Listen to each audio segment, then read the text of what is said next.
Well, hello and welcome. My name is Vanessa, and we are here today with our Master Trainer review of the topic Social and Emotional Learning, SEL. We want to create calm classrooms because that produces confident learners. When the classroom environment is set up for learning, then the students can be curious and excited about learning. So it's a challenge, this topic, SEL, because it's such an important topic, yet most teachers find it difficult to take the time to work the development and training that is needed to become emotionally intelligent in students because they're focused on the content and the curriculum that they feel they need to work through quickly.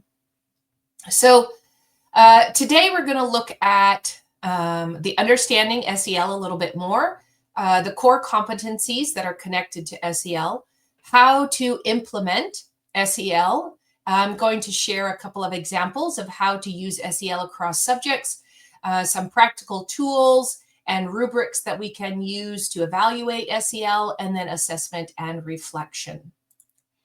So let's just jump right in. What is SEL really? Social and emotional learning is the foundation that helps students navigate their inner world and the communities around them. It's not a separate subject, it's the underlying framework that makes learning possible. This is part of that invisible curriculum that is learned and absorbed from peers and adults around the students. And oftentimes it is not directly or intentionally taught, but it's something that should be intentionally taught. SEL helps learners manage their emotions and their feelings. That one is pretty common. Their relationships with peers and adults. That one also most people understand SEL to be. But it's also about everyday choices and decisions, the stress and challenges that are faced by students or adults. Collaboration and teamwork. This is where the social side of things starts to play in. Confidence and self-belief, and then overall well-being. So why does SEL matter? SEL matters because it helps to create an environment where there is better focus and better opportunities for learning. Students who understand their emotions can regulate attention and engage more deeply with their academic content. There are definitely fewer behavior issues in a classroom that is focused on SEL. Students who have the tools in their toolbox to manage how to be social, how to connect, how to work together, how to share, how to express their feelings in a positive way, that will decrease the disruptions in the classroom and increase learning time. SEL matters because it builds stronger relationships, more friendships, less kids coming to their moms and dads or the administration and saying, I don't have any friends, or everybody's making fun of me in class, right? If we can support the students and provide them with tools for how to be more effective socially, they will be able to build empathy and communication skills, creating more connections and creating an environment where they work together instead of against each other. It does create a calmer classroom. If students are able to be emotionally aware of themselves, then they can retreat when they know they're getting a little bit anxious. They can go read a book. They can find another opportunity to calm down before they engage and make things worse. And then, of course, if they are feeling good inside and they are able to communicate with their peers, then they feel confidence and they have self-efficacy and the ability to understand different perspectives. The learning can become more diverse and provide student agency. So from the Finnish perspective, Finland consistently ranks among the world's top educational systems, and their approach to SEL offers valuable insights for educators around the world. Rather than treating social emotional learning as an add-on program, Finnish schools weave it seamlessly into the fabric of the day. And I will do this in some of the subjects later, showing how we can weave this SEL concept into the day, that it's not a separate moment, but rather a part of the learning process. So it's just embedded in there. It's not something that teachers have to do something extra for. It's not more work for them. It's just simply integrated naturally into the lessons, the transitions, and all the interactions that teachers and students have. It's trust focused. Teachers build relationships based on mutual respect and trust. They create psychological safety where students feel comfortable taking risks. It's woven into routines. So daily moments for self-reflection aren't interruptions. They're essential practices that deepen learning and self-awareness. This is such a hard one. When I train teachers, I get a lot of pushback, oh, I don't have time for this reflection idea. I don't have time to pause and have the kids think about these things. Yet that is where the deepest learning really happens. That is where the kids are connecting the dots, where the light bulbs are coming on and they're beginning to put together all the different things that they're learning. So reflection is actually a very, very vital part of the learning process. And then, of course, SEL supports the whole child well-being.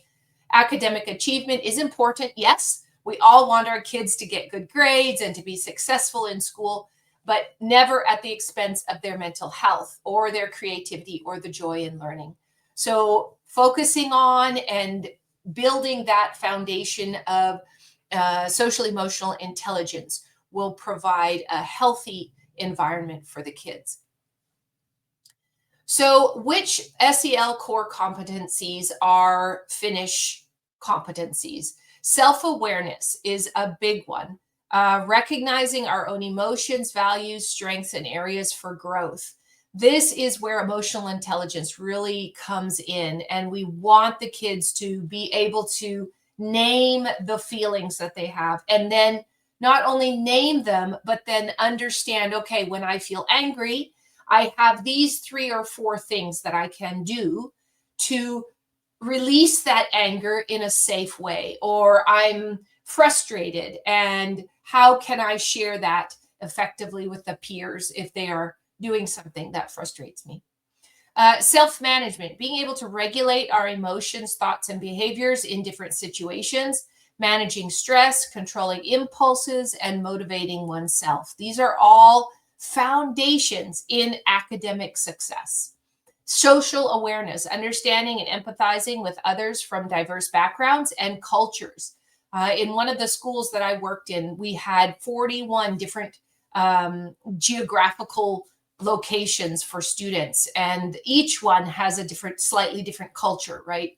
And so being able to communicate in those different backgrounds and within those different cultures is important because our society today is definitely changing, right? It's becoming much more global.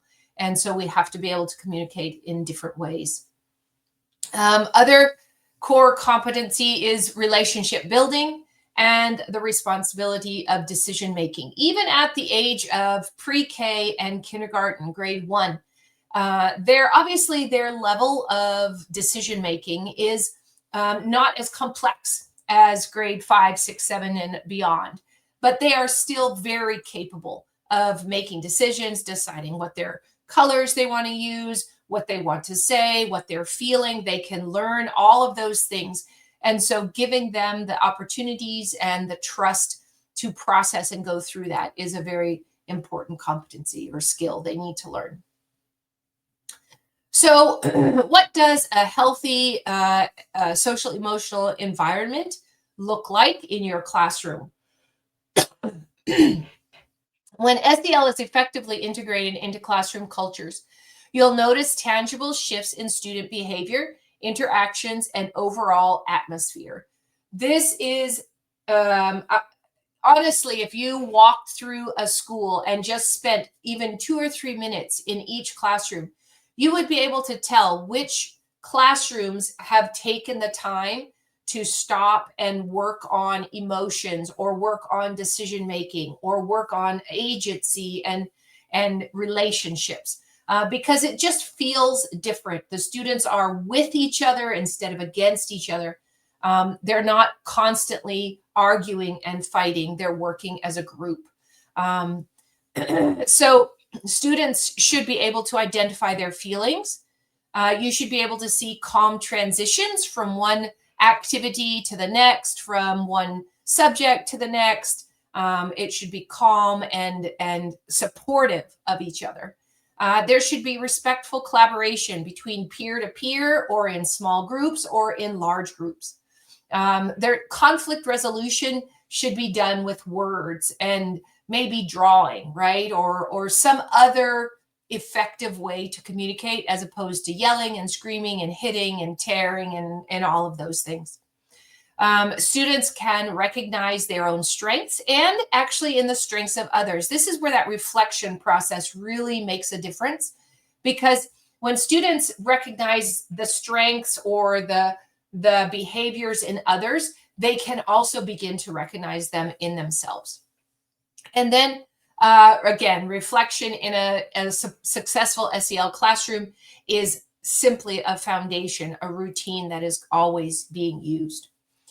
So how do we implement SEL? Consistency is key to effective SEL. When social emotional practices become predictable routines, then students can internalize them, and then it will come more naturally in a stressful environment or situation, instead of having to stop at those moments and try to teach, which is less effective. It's already built into their natural responses, and so it will flow more freely. So ways that we can create routines: morning check-ins, starting each day with the students sharing how their morning was, how they feel, using an emotion chart if you've got younger ones. Talking about just being self-aware helps them to understand themselves and the teachers to understand where they need to be supportive. 2, you can use emotion cards, visual cards with feeling words and faces to help students identify and express different emotions. Sometimes seeing an image of a face or a body, being angry will help them to see, oh, that's what I look like when I'm angry, right? So they're making connections. Providing a calm down space, using gratitude circles. It's amazing how much research has been done on gratitude and how effective it is at supporting the internal feelings that people have. And then, of course, end of day reflections, as much as morning check-ins, are also important. Just reviewing the day, finding out if there are still things lingering that didn't get worked through. The second way to implement SEL is through teacher modeling. So students learn SEL most powerfully by watching trusted adults practice it, right? At this age, especially the pre-K and K, they are going to be learning more through observation than through lecture. So modeling at that younger age is very vital. Your own emotional awareness and regulation sets the tone for the entire classroom. So if a teacher is having a bad day and they cannot process that effectively, then it will spill out into how they behave and work with the children. So ways that we can show this SEL behavior that we want to see is through calm tones, using a steady, warm voice, even in the stressful moments. Mistake making, so acknowledging and openly saying, hey, oops, I shouldn't have done that, or I shouldn't have written that, or maybe I should have said it differently. Just simply speaking through what was done, helping the kids to hear the process of your thinking, making thinking visible, right? I got frustrated and spoke too quickly is an example. Let me try that again. Emotional regulation, naming your feelings when appropriate. Oh, I'm excited about this lesson, right? Or I've noticed I need a deep breath right now. I'm feeling a little bit anxious. There's a lot of noise in the classroom. maybe I need to take a breath, right? And that process of making thinking visible will help the students to make those connections, especially in the reflection processes. Having respectful dialogue with the students, practicing active listening, and solution focused language. So um, instead of saying, oh, that's a problem, or oh, you didn't do that right, or something along those lines, you could say instead, what could help us here, or what's one thing we could try. All right, the next implementation step is reflection. I talk a lot about this, but it's because it is such a vital part of learning. So reflection transforms experiences into learning. Simple, consistent prompts help students pause and think about their emotional experiences, building the metacognitive skills essential for self-awareness and growth. That keep reflection prompts short, specific, and age appropriate. For example, what emotion showed up today? What helped me stay calm? How did I help today? Right? Self-reflection there. These prompts can be used in journals, in partner discussions, closing circles, or quick individual check-ins. The key is consistency, because you're building those tools, and the best way, just like a muscle, right? If we don't use our brain, if we don't use our arm, what happens? It gets floppy and loose, and it doesn't have tone and strength. And it's the same with these kinds of tools.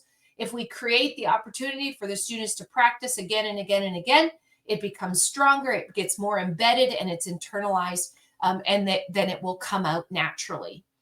Just a tip real quickly, if this is a new concept for your class, I would not recommend just jumping in and doing tons of reflections and adding all of these things to your class at once. Just start with one small reflection question each day. And then as the students become more comfortable with this kind of critical thinking, you can add more depth and variety. The fourth step in implementing SEL is with peer skills. So strong peer relationships are the heart of a thriving classroom community. We want to be building this community to work together towards one goal. When students know how to work together respectfully and supportively, learning becomes collaborative rather than competitive. And so instead of having behavior issues and arguing and not sharing and fighting with each other, you create an atmosphere of community where they're supporting each other and helping each other and working towards it. And the way that we do this is through active listening, turn taking, sharing ideas, having peer encouragement, and doing group agreements or classroom agreements, where the students are as much a part of the decisions that are happening in the classroom as the teacher is. So let's look briefly at how SEL is integrated into different subjects. First, we have SEL in literacy and math. So social emotional learning strengthens academic subjects when integrated thoughtfully. For example, literacy, we can use emotion mapping. Students track how characters are feeling throughout a story, right? Having a partner reading, that's collaboratively reading a part of the story, builds relationship skills, active listening, and supportive feedback practices. Using a reflection journal in writing can help to personalize connections to the text and develop self-awareness and metacognition. In math, we can integrate SEL through the growth mindset language. So I can't solve this yet, right? Instead of saying I can't do it, we change that language so that we're including growth mindset. Group problem solving, so collaborating again, peer collaboration, supporting one another. It requires communication, perspective taking, and shared decision making. And then mistake analysis. That happens a lot in math, right? We make lots and lots of mistakes and it gets frustrating. So examining errors together to solve the problem rather than letting one person just be frustrated and not be able to solve it working together collaboratively.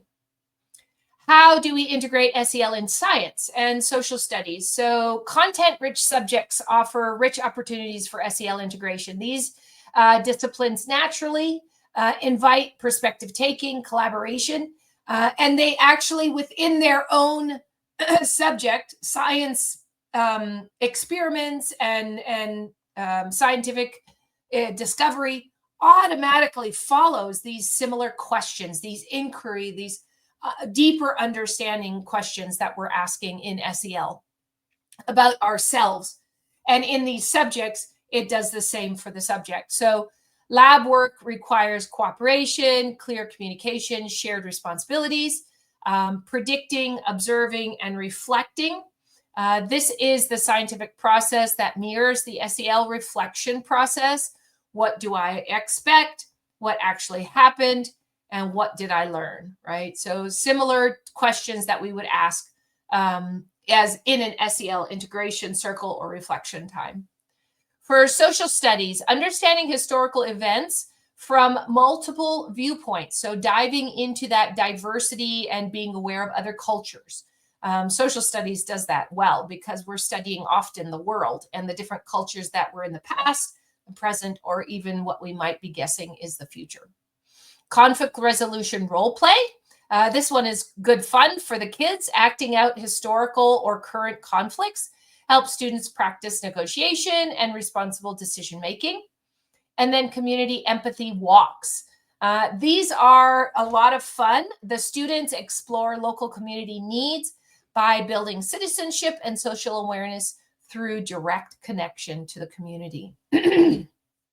Lastly, we have socio-emotional learning in art and music. Creative subjects are natural homes for emotional expression and social emotional growth. Art and music provide nonverbal pathways for students to explore feelings, collaborate, and develop self-awareness, right? If you've got the drums and you're feeling angry, you can just go and hit those drums and create an angry rhythm. Or if you've got mallets or the flute or the guitar, right? You can express your feelings within the music. Even in art, right? We can do the same. Colors naturally have feelings attached to them. So we can express our feelings through color. We can use group murals, collaborative art projects, or collaborative rhythm patterns, right? And art-based reflections. So one of the ways that we can practically apply these SEL concepts in the classroom is through a circle integration activity. So a small group SEL activity, emotion to action circles. This structured small group activity helps students develop emotional literacy, social awareness, and collaborative problem solving. It works well with groups of 4 students and takes maybe 15 to 20 minutes. So you would choose an emotion, discuss when do we feel it, identify what helps manage it, and share how we can support others in this process. Some small group management strategies for teachers that requires intentional structure and support. These strategies help groups stay focused, collaborative, and productive while building SEL competencies or skills. So assigning group roles or having the students choose a role. Provide sentence stems, especially in the younger students who are just learning these kinds of activities. I think, I agree because, I see it differently. Using short timers, circulating quietly, so moving between groups, listening and offering guidance. And then praise collaboration, not speed, right? We're pleased with the work when the students are working together. They're listening well, they're taking turns, they're participating, rather than who finished first. So our student presentation choice board. So this is a way for students to have autonomy and agency in the classroom. Giving students choice is how they can demonstrate SEL learning honors their agency and diverse strengths. This choice board offers multiple pathways for students to showcase their understanding and growth. For example, an emotion comic or a calm down poster, scenario skit, breathing strategy cards, short role plays, maybe a 1-minute video, the gratitude list, like I was talking about earlier, or even a group mural. So they can work together and use a lot of the skills we've been discussing in their presentations. Here is just an example rubric that helps you to track students' growth across SEL competencies using a developmental progression. Use it for observation notes, student conferences, and progress reporting. Remembering SEL develops over time and all students grow at different rates. So we're not trying to make every student reach a certain point by a certain time. We're just wanting to see progress through self-awareness, through self-management, social awareness, collaboration, and growth in reflection. This is just an example of a student's self-reflection that you can use. It becomes personal and meaningful. These are prompts that will help to develop metacognitive awareness about their emotional experiences and social interactions. You can use it as a writing activity in a journal. You can use it in oral discussions in small circles. Or one-on-one conferences with your students. So questions like, how did I feel today? Sorry, what did I feel today? How did I manage it? Who did I help? Am I proud? Or what am I proud of? And what can I try next time? And then, of course, as important as it is for students to be reflecting, we also want to see teachers reflecting on their lessons, on their presentation, and on their own personal growth. So this sustains and deepens our own SEL implementation and usage, right? The more emotional intelligence we have, the more we can share with our students. So these prompts will help notice what's working, where students are growing, and how to refine your approach as a teacher. Did I model SEL today? Where did students grow? Which routines worked? Who needs extra support? And what will I adjust for next time? So SEL creates calmer classrooms, confident learners, and compassionate communities.